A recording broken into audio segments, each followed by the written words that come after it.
What is up, Flick Connection? This is Darren here to help you get more out of movies with another list. This time we're going to talk about some of the most killer movies you can currently watch on Amazon Prime. And by killer movies, I mean movies with killers in them and ones where people get killed. And dude, why would Steel Magnolias be on this list?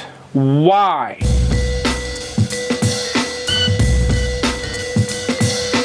So, some of these movies involve serial killers, some involve just a high body count. They're just movies I really want to recommend, and that's the best genre I could sort of rake them into. I know you guys like your dark movie recommendations just like I do. I love all of these movies. So here we go with number 10 with Bone Tomahawk. Now, I have mentioned this one on the channel before.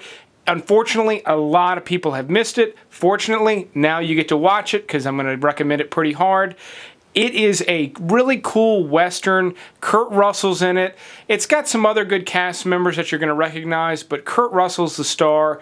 He kills it. This came out just before Hateful Eight, so he has his full Hateful Eight mustache. It looks great. I do need to say this movie is a slow burn. It's going to just build gradually. Just go with it. If gore really turns you off, you're not going to like the last 20 minutes or so of this movie. But why did you click on a killer movie list in the first place if you don't like gore? As a bonus recommendation, the director of Bone Tomahawk also did Brawl and Cell Block 99. I've talked about that movie at length on this channel. I won't do it again, but both of those movies are currently available on Prime. Number 9, an oldie but a goodie, The Crow. Now, it's a little hacky to recommend The Crow, and it's less hacky than it is to go as The Crow for Halloween, but that said, really cool movie. If somehow you missed The Crow, it's just kind of a must-watch. By no means is it a masterpiece, but it's one of those cool little movies from the 90s, super rock and roll vibe. Don't want to say too much about it, but it's based on a graphic novel series. It's got kind of a superhero element. Guy comes back from the dead. He's got superpowers. And it actually stars Brandon Lee, who is the son of Bruce Lee, who actually, in this movie, there is a shootout where he was unfortunately killed. There was, some of you in the comments will know a little bit more about this than me, but there was either a stray bullet that shouldn't have been in a gun or a piece of shrapnel from a blank, but he was struck and killed. The crazy thing about that is Bruce Lee only did a handful of movies before he died, and in one of those movies he plays an actor. Someone replaces a blank with a bullet and shoots him during a scene. Almost the exact same thing that happened to his son. Super creepy, adds a creepy element to this movie when you watch it. Hopefully, if you do watch it, that adds to your enjoyment somehow. I don't know how it will because it's about somebody dying, but it's also a really dark movie. So, number 8, we're going to go with something a little more grounded with Mystic River. Now, for me, this is one of Clint Eastwood's better movies. Certainly not his best. His best job at directing will always be Unforgiven, but Mystic River is a solid effort. Something you need to know about this movie and any Clint Eastwood movie is he basically only does 1 or 2 takes. And when you know that watching Mystic River, this movie has some of the most impressive performances. Tim Robbins is incredible in it. Sean Penn, it's one of his last really good performances. He did a couple others after it, but this is sort of him really at his peak. But really fantastic movie about a young girl who is murdered and her father trying to find the killers. He's not chasing the cops, but he's definitely skirting them. Kevin Bacon gives a great performance as one of the detectives, and he's skirting them and sort of using his influence in this Boston neighborhood to find out who did it. And it's really about street justice and the problems, the inherent problems with street justice. Just really a fantastic movie, really, really well done. It is grim. It's not going to put you in the best of moods, but it is a killer movie. At number 7, I'm going with Kalifornia with a K. Now, this is one of Brad Pitt's earlier movies, and it's one of the very few times you get to see him play a bad guy, and not just any bad guy, like a really bad dude. Like when he was Tyler Durden in Fight Club, he was really likable for most of the movie. You sort of enjoy watching him. He is going to gross you out. He's going to creep you out. He's really going... You're not going to like Brad Pitt after watching this movie, at least for a little while. I've always been a fan of his, and this is one of those narc gnarly little movies he did early on that a lot of people have seen. Like, this is a well-known movie, but I'm always surprised at who has not seen this movie. So if you've missed it, check it out. But basically, a couple picks up a hitchhiker. They go on this cross-country trip. Brad Pitt is the hitchhiker, and he is not a good dude. So weird stuff starts to happen. Another slow burn, but a good solid movie that just really ends in a place that you don't see coming. Number 6, for just continuing with the darkness here, Primal Fear. Another one from the 90s that a lot of people saw, and if somehow you missed it, or maybe you're one of my younger viewers, this is an incredible courtroom drama. It stars Richard Gere and Edward Norton, a very young Edward Norton. It involves sex abuse in the Catholic Church, and it has one of the biggest twists in movie history, I think. One of. But Edward Norton plays a kid, essentially a teenager that kills a priest, and it's really, that happens in the beginning. That's not really a spoiler. That's the opening of the movie. And then Richard Gere is his lawyer, and they basically figure out how to explain like why he would have done something like this. And it's just really, really interesting. It's really, really well done. The end is going to stop you dead in your tracks. Number 5 is actually a Michael Mann directed movie, one of his earlier movies. It's called Manhunter, and it is the first movie to feature Hannibal Lecter. So this is before Silence of the Lambs, and Hannibal Lecter has a very small role, and it's not Anthony Hopkins. Lecter is actually played by Brian Cox. He's only in it for a couple of scenes, but it's interesting to see that character played by another actor before Anthony Hopkins did it. And then this book was turned into another movie, essentially a remake, called Red Dragon, with Anthony Hopkins in order to tie it all together. The Michael Mann version is the superior version. It's a cool movie. If you like Michael Mann movies, this is a must-watch. If you like serial killer hunt movies, this is a must-watch. As far as hunting down a serial killer, this one is in a top 10 for sure. And because I know some of you are going to ask, no, you cannot get this shirt at the Teespring store for Flick Connection. You can get a bunch of other designs, but this one is actually hand done by me, stencil, spray paint. So this is the only one in existence. Sorry, but I do have a cool shirt with a skull you can check out on there as well. My number 4 pick is another Michael Mann movie, another early Michael Mann movie called Thief. Now this one is not about hunting a killer, it is about a thief. If you love the movie Heat, this is a must watch. It's early Michael Mann. James Caan stars in it. It's got that cool Michael Mann vibe. Tangerine Dream does the score for it.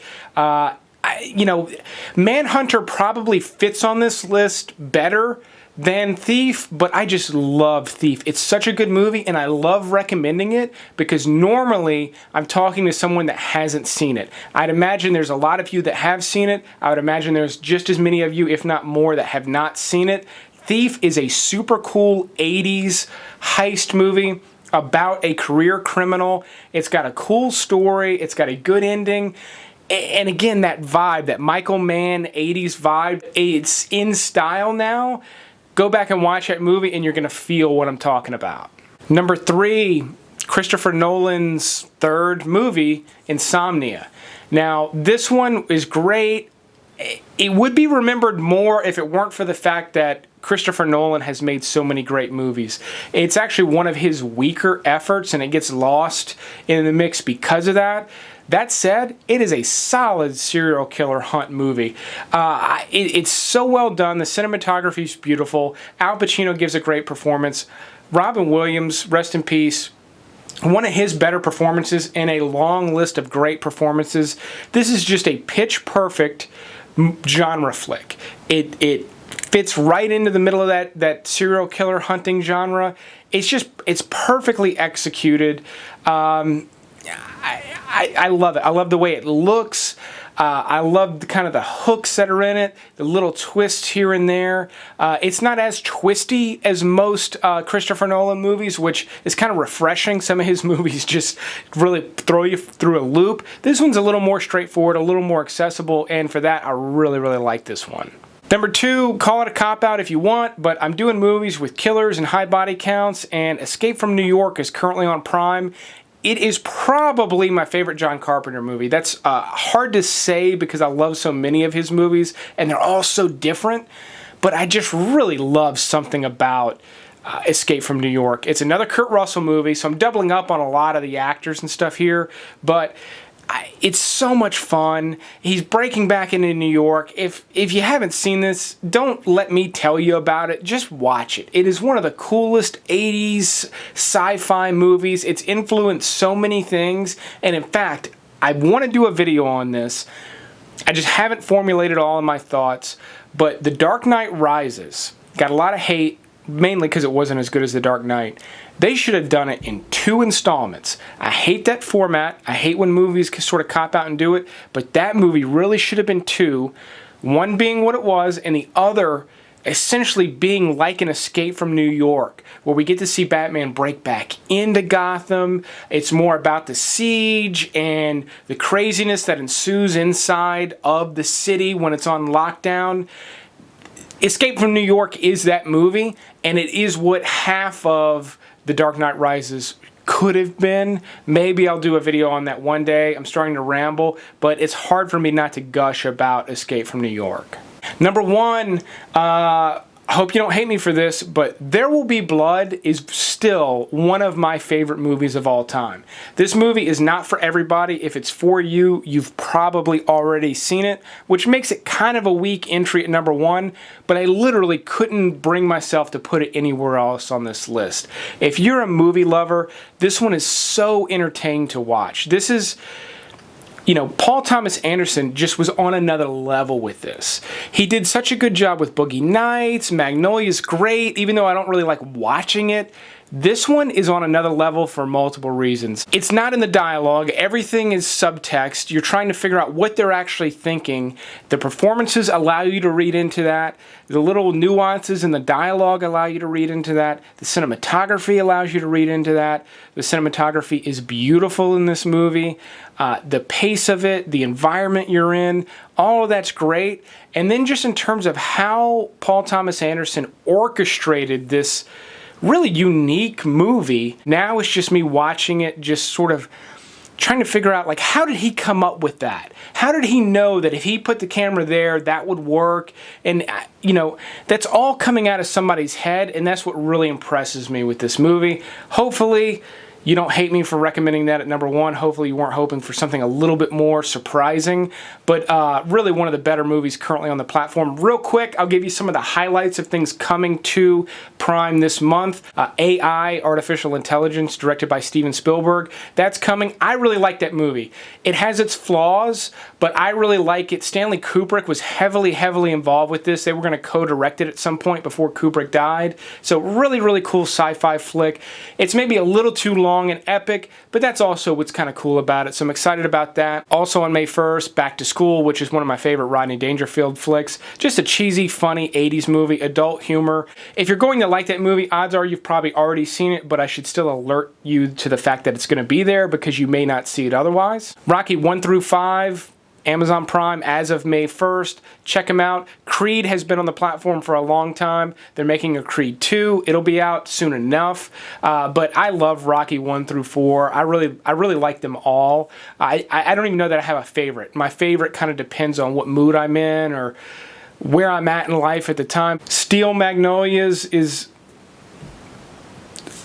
Last Flag Flying comes May 4th. That's got Steve Carell and a couple of others. It looks good. I didn't see it, so I'm not recommending it, but there's a lot of buzz about it. And Baywatch comes out on May 12th. This one looked funny to me. I heard it wasn't, but I like most things The Rock is in. I didn't bother to pay money for it, but with it being free on Amazon Prime, I'm probably going to watch it.